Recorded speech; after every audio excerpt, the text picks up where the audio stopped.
Hello, ladies, and welcome to Simply Stacy, where the joy of the Lord is our strength. Well, hello, blog post people. I love you, and so does God. You know, I want to talk to you, ladies, about relationships. So many of you are so desperate, so needy, so wanting to be loved that you settle for anything. And God don't want you settling for anything. He wants you to be that rare ruby that he has designed you to be. You know, so many ladies, we have went out, we've been married, we divorced, we got children out of wedlock. We've done all manner of things. Gave your body to so many different men.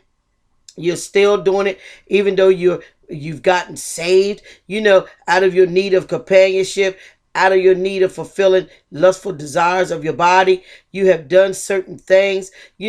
I met a lady yesterday, and she was just, and this is just one scenario that I have come across in so many years in counseling and just dealing with different people along my journey, that so many women are so desperate that they begin to date married men.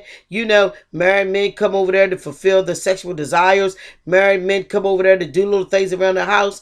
And I know, ladies, that, when you're used to having a man in your life, especially ones that's been married for years and years and years, and then you find yourself ending up divorced, and living a single life that you never lived before. I've been there, done that. I'm doing it now.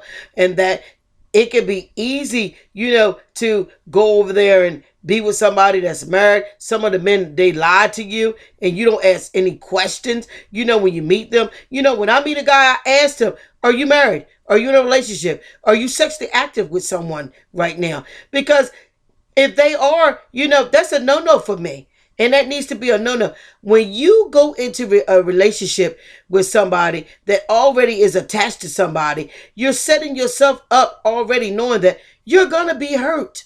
You are going to be hurt. And you cannot be blessed by trying to build a relationship with somebody else's husband. Sharing a mate is never going to get you the love that you desire to have. God wants to bless you with your own husband. The word tells you, get your own husband. You know, God just loves us. And once you fall in love with God and get that relationship with God, he will send you that love manifested in the natural. Now, today, it may seem harder than ever before. And it's because a lot of people are not mature. They have been through so many different things in their childhood, hurt, pain, different scenarios that have just wounded them. They're wounded in their spirit. They're wounded in their mind. They're wounded in their hearts. So they cannot give love. Not in the true sense of God. They cannot give love. God said, love your neighbor as you love yourself. So how can somebody love you if they don't even love themselves? They can't. It's totally impossible. They only can love you to the capacity that they can love. And if that love is broken in them, then they're going to be giving out broken love. Babies, I want you to get the love that God has designed for us to have. It is possible. But we have to first begin to work on ourselves. We have to first begin to love ourselves. And you are not loving yourself when you allow people to come in your life and to abuse you. When you allow people to come in your life and you accept any little thing that they say just to have somebody in your life. Loving yourself is you want the best for yourself. You're not going to put things in your life that is going to hurt you. You can't go out here and get a little boy and expect him to act like an adult. What does children do? Children do not know or can practice responsibility. So many of you ladies have little boys and you're trying to make them men. They have to already become a man before you put them in your life. Because when you don't do that, you become being somebody's mama. You become a babysitter. You become a thorn in their flesh because they feel like you're trying to make them do something that they don't want to do. You're constantly becoming a nag to them. They feel like you're getting on their nerves.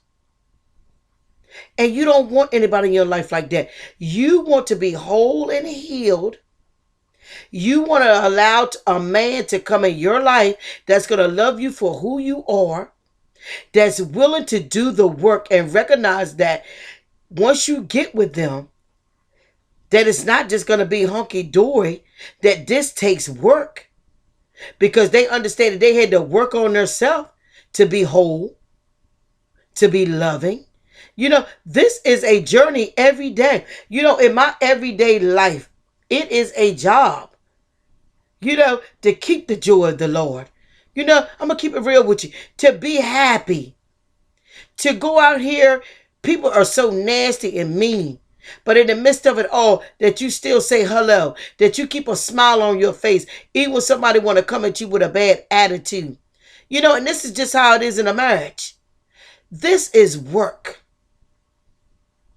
This is not something that's just going to fall in place because you done met somebody that you feel like you are attracted to, that you feel like, oh, you just met, you're in the honeymoon phase. When you're in the honeymoon phase, that means, oh, I love them. Oh, they're so sweet. Everybody's on their best behavior.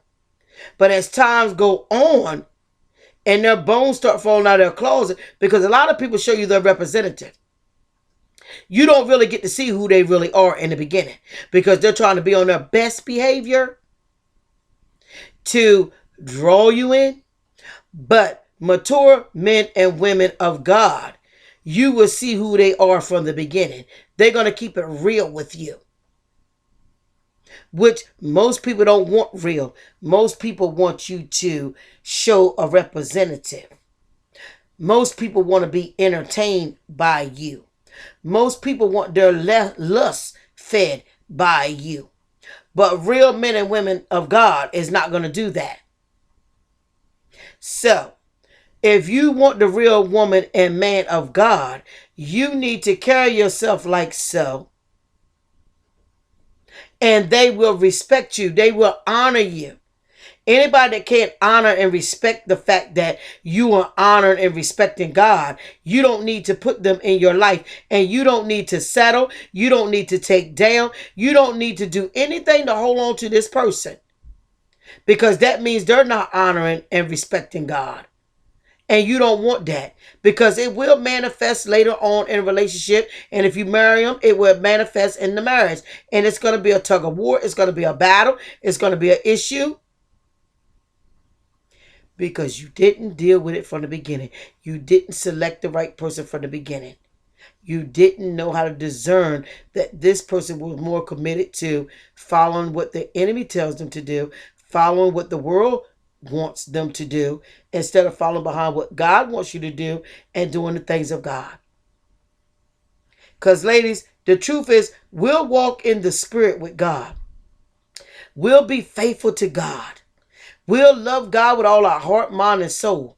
But then, after we go so long waiting without a man or waiting on God to give us a husband, so many women, I have seen them step out the bounds of God to get a carnal, fleshly man, then try to bring him back with you into God and make him a man of God.